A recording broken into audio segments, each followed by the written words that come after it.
Republican presidential candidate, former Arkansas Governor Asa Hutchinson, joining us here. And sir, thank you for your patience. You've been sitting us throughout that briefing. You and I have been chatting while that's been happening. A remarkable moment when the president's press secretary wouldn't even commit to the president supporting any kind of spending caps. Okay, aside from anything that gets done with the debt, does he support any spending caps?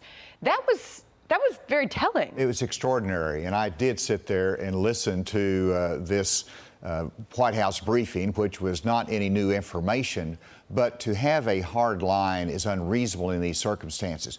You take any two business people in America that have a dispute, you put them in the same room together, they're going to come out and they're going to resolve this very quickly.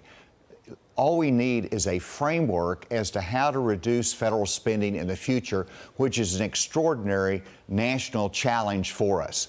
We don't have a balanced budget. We need facts. Where are they spelling out these 8 million job losses that would ensue?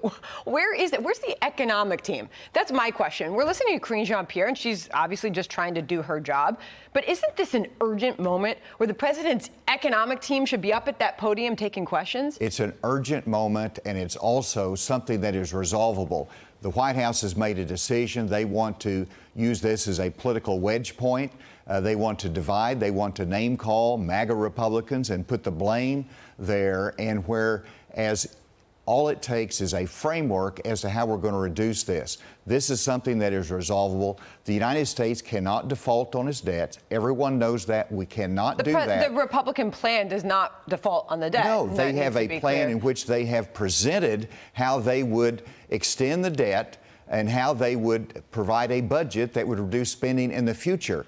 The House has done a job there, and now the Senate will engage on this, but the president has to meet them in order to resolve this and to give other nations confidence that we're going to continue fulfilling our obligations as a nation. Yeah, well, I also just want to note Jackie Heinrich was in the front row there, had her hand up the whole time. She was not called on. There's 22 empty seats in that room. They're banning a New York Post reporter. They're limiting the questions this White House is getting on this, attacking the MAGA Republicans without defining exactly what that is. You've even got Democrats like Joe Manchin saying this is not practical, not rational. That huge meeting's happening at 4 o'clock today. Can I get a final thought on you running for president?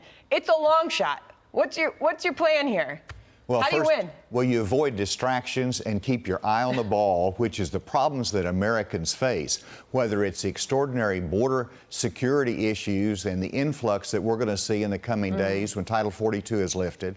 And when you talk about my experience of working on border security issues, drug enforcement issues, that's the case that you have to make for the American public. We've got a ways to go, but we're not distracted like some of the other candidates are with a whole host of other issues. We're focused on the real problems of Americans. Governor, I appreciate you joining us here in New York City. Thank you, sir. Thank you, Sandra. Great to be with you. Great to be with you. I'm Steve Doocy. I'm Brian Kilmeade. And I'm Ainsley Earhart. And click here to subscribe to the Fox News YouTube page to catch our hottest interviews and most compelling analysis.